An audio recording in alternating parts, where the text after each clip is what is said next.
आज मैं इस पर चर्चा करूंगा। बड़ा इंपॉर्टेंट शब्द है और मैं कहूंगा कि भारत की संस्कृति की लाइफलाइन है ये शब्द। आधुनिक शिक्षा, मॉडर्न एजुकेशन। मॉडर्न एजुकेशन क्या बनाती है? IAS, minister, member of parliament. हालांकि कम बनाती है, ज्यादा पढ़े लिखे लोग तो अमेरिका, लंदन ही आईटी वाईटी करके चले आ रहे हैं। इंजीनियर्स बनाती है, डॉक्टर्स बनाती है, ये बनाती है। ये हमारी मॉडर्न एजुकेशन आज ये बनाती है। जो हमारी प्री मॉडर्न एजुकेशन थी, प्री मॉडर्न जो हमारी प्री मॉडर्न एजुकेशन थी, ये भगवान बनाती थी। आपने शायद कभी अपने शिक्षकों से, अपने टीचरों से, अपने परिवार से शायद यह सवाल नहीं किया होगा कि भगवान भारत में ही क्यों पैदा होता है। आखिर ऐसा क्या है कि भगवान को इतना क्या लगाव है भारत से जो भगवान भारत में पैदा होता है। प्रभु राम, श्री कृष्ण, भगवान बुद्ध, भगवान महावीर, भगवान कबीर, भगवान रविदास, भगवान नानक। आपने शायद यह सवाल नहीं किया होगा कि भगवान इस देश में क्यों पैदा होते हैं। और भगवान हमने माना किसको? कौन है भगवान? अब जिस पैदा हम सब हुए इंद्रियों पे, सेंसेस पे। हमारा 20 साल तक सामना रहा सेंसेस से, और 20 साल तक जिसके साथ रहेंगे ना सर, तो उससे मोह बढ़ जाएगा, अनुराग बढ़ जाएगा सर। उसको छोड़ना बहुत मुश्किल हो जाएगा सर। तो जिन्होंने भी सेंसेस को छोड़ दिया और कॉन्शियस पे जीने लगे, हमने उन्हें भगवान मान लिया कि बहुत बड़ा काम कर डाला यार। तो इस शिक्षा में ऐसा क्या एडिशनल था कि लोग भगवान बनते थे? ध्यान।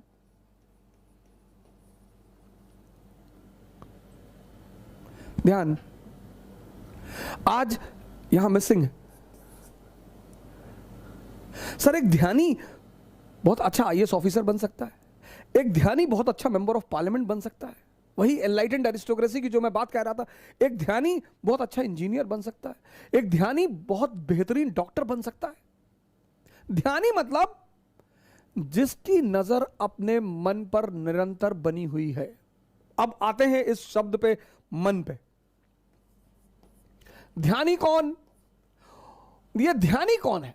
बड़ा कंफ्यूजन इसको लेकर। ध्यानी कौन? ध्यानी मतलब जिसकी नजर लगातार अपने मन पर बनी हुई है। यह बहुत जबरदस्त बात है सर। गीता ने तो इसको इतनी बेहतरीन ढंग से समझाया है सर। गीता पढ़नी चाहिए सर। सबसे सरलतम ढंग से जिसने समझाया है वह है गीता। रथ क्या है सर? और अगर आप फ्रंट पेज देखें गीता का, बस वो पेज जिसको समझ में आ गया, पहला जो कवर पेज है गीता का, रथ, ये मानव शरीर है सर, ह्यूमन बॉडी।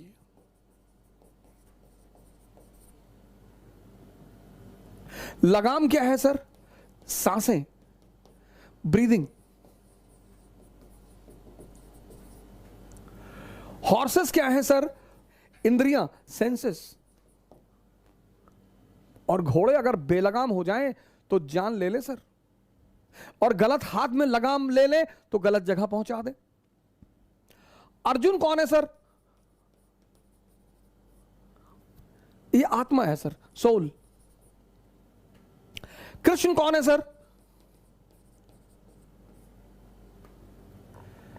ये ब्रह्म है, सुपर सोल। ब्राह्मण नहीं, ब्रह्म। कभी गीता का कवर पेज देखो सर आप। रथ, ह्यूमन बॉडी। लगाम, ये सांसें आपकी। हॉर्स, इंद्रियां। अर्जुन, आत्मा। कृष्ण, ब्रह्म, परमात्मा। अब अगर ये लगाम, इन घोड़ों की लगाम जो बहुत ताकतवर हैं, अगर इनकी अर्जुन के हाथ में रहेगी तो अर्जुन डरा हुआ है, देखता है सामने इतने खतरनाक खतरनाक दुश्मन जिनका ट्रैक रिकॉर्ड इतना खतरनाक है। भीष्म कभी हारे ही नहीं, द्रोणाचार्य गुरु हैं, कृष्ण की उसकी कर्ण, उसकी टैलेंट का कोई ठिकाना ही नहीं, अश्वत्थामा अमर है। तो ये हमारा मन है जो जब भी किसी बड़ी चीज के सामने पड़ता है, सर इसमें तो थोड़ी सी फिगर छोटी है, ये देखिए बड़ी सारी फिगर्स है मेरे पास, ये तो मैं गीता, इससे अच्छा गिफ्ट मैं मानता नहीं किसी को दिया जा सकता है। तो आप देखिए जो गीता होती है तो देख रहे हैं छोटी सी जो नीचे बना हुआ है, इसीलिए जितनी भी गीताएं हैं सब पर ये कवर पेज पर ये इमेज बनी होती है, सब पे ये बड़ी। अब हम सब क्या हैं? अर्जुन है। अब अगर ये लगाम हमारे हाथों में है, सर भय होना स्वाभाविक है, फियर। इससे लोग आईएएस की तैयारी करने आते हैं तो कहते हैं सर 5-5 साल से लोग तैयारी कर रहे हैं।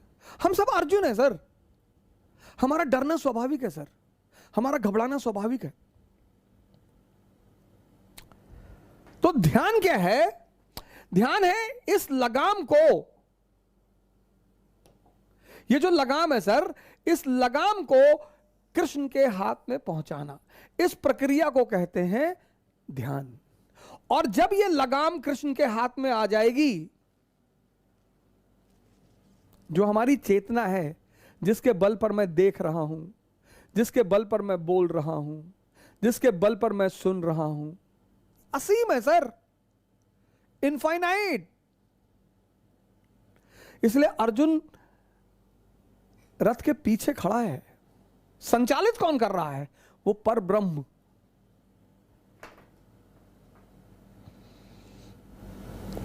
गीता किसी धर्म की किताब नहीं है। गीता पे कमेंट लिखा है कि मानव शास्त्र है, मानव विज्ञान।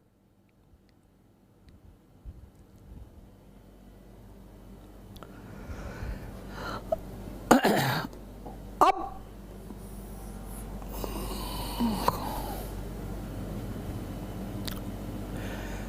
सेंसस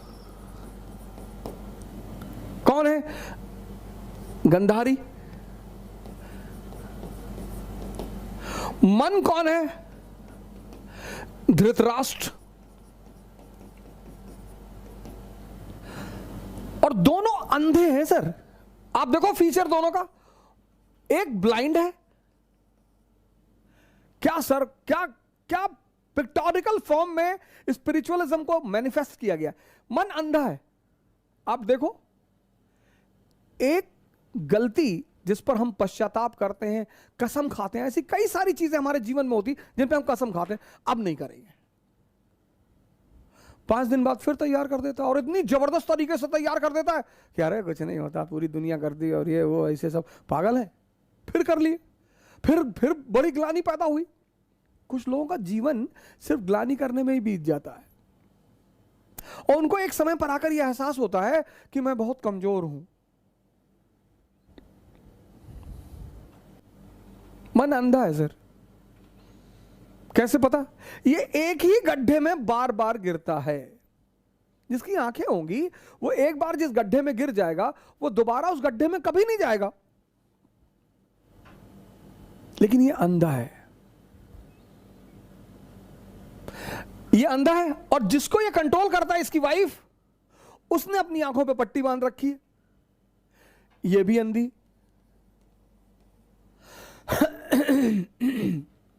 और इन दोनों अंधों के द्वारा जब जिंदगी चलती है, इसलिए आप देखो जितनी चीजें मन और इंद्रियों से जुड़ी हुई हैं, उनको करने के लिए कोई मोटिवेशन नहीं चाहिए। खाने के लिए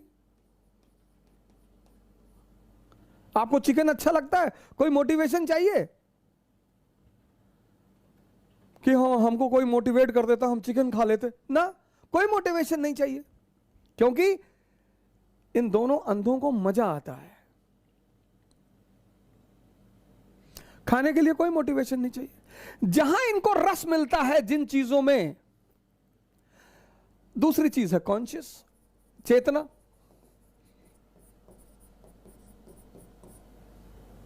इस्लाम रूह कहता है, क्रिश्चियनिटी सोल कहती है, हिंदू आत्मा कहते हैं।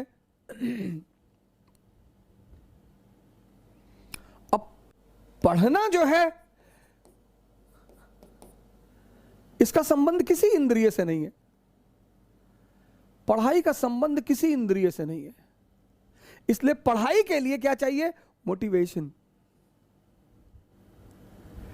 गौर करिएगा जो बात मैं आपसे कह रहा हूं। जितनी चीजें इंद्रिय से जुड़ी हुई हैं, और इंद्रिय के बाद मन, जितनी चीजें इंद्रियों से जुड़ी हुई हैं वहां मोटिवेशन नहीं चाहिए। गर्लफ्रेंड के साथ पार्क में बैठने पर मोटिवेशन नहीं चाहिए। बॉयफ्रेंड के साथ पार्क में बैठने पर मोटिवेशन नहीं चाहिए ही नहीं। 10-10 घंटा 20-20 घंटा बैठे ही हैं। शायरी लिख दी, सूरज से दुआ मांगते हैं कि सूरज आज मत डूबना, काश ये दिन खत्म ही ना हो। लेकिन ध्यान करने के लिए मोटिवेशन चाहिए। क्योंकि इसका संबंध इन चीज, गौर करिए इस बात को, आप इस पर गौर करिए। जिन चीजों का संबंध इंद्रियों से है और मन से, खासकर इंद्रियों से, उसमें मोटिवेशन की जरूरत नहीं है। और जो चीजें इंद्रियों से जुड़ी नहीं हुई हैं उनमें मोटिवेशन की जरूरत है। अब जीवन में जो शक्ति मिलेगी वो इससे मिलेगी, पावर मिलेगी वो इससे मिलेगी, अचीवमेंट मिलेगी वो इससे मिलेगी। अब अचीवमेंट इससे तो मिलेगी नहीं, इसके सहारे अगर आप चले तो आप गए। पावर इससे मिलेगी, अचीवमेंट इससे मिलेगी, लेकिन यहां मन को रस ही नहीं मिलता। अब इस प्रक्रिया को, इस ट्रांसफॉर्मेशन को करने का जो हथियार है, जो वेपन है, उसको कहते हैं ध्यान।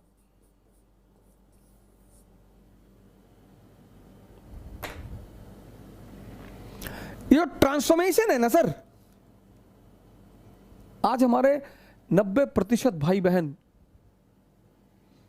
बहुत परेशान हैं। यंगस्टर्स पढ़ना चाहते हैं सर। बहुत बच्चों से मैं मिलता हूं, बेचारे कहते हैं कि सर हमारे पिताजी बहुत मुश्किल से हमको पैसा दे रहे हैं। ऐसा नहीं है कि सारे लड़के सारे लड़कियां जो है वो माँ बाप का पैसा उड़, नहीं सर, 0.1% सर। इस अपने आप का ये परिवर्तन ये ध्यान के द्वारा होता है सर। हम सब इस स्तर पे जीते हैं सर। इसीलिए ध्यान हमारी शिक्षा पद्धति का एक अहम अंग था। Meditation was the most important aspect of our education policy.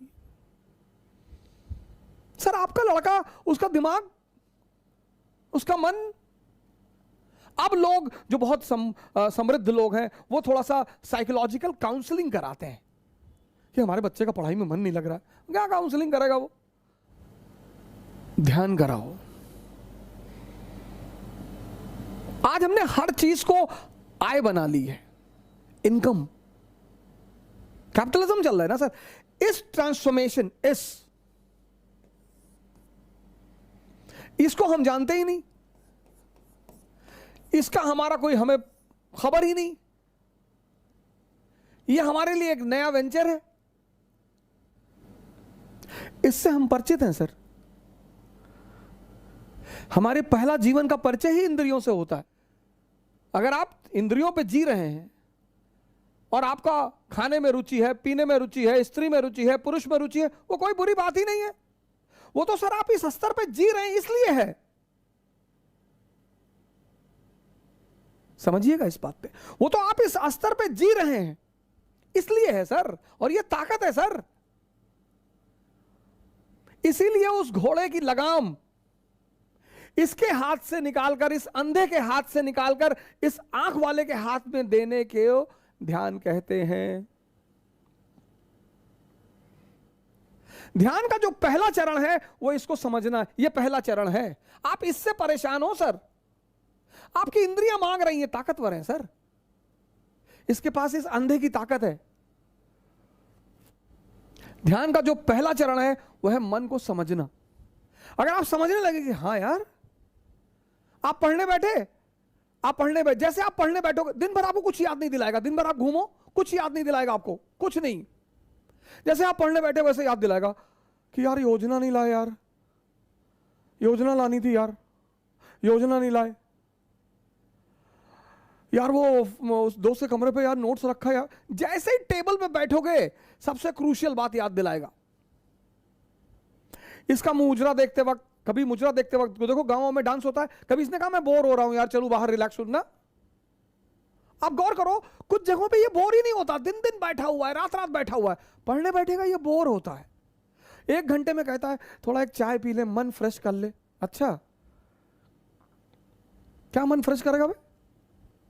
इन कामों को करने में ये बोर होता है, इसको मन फ्रेश करना होता कि मैं ऊब रहा हूं।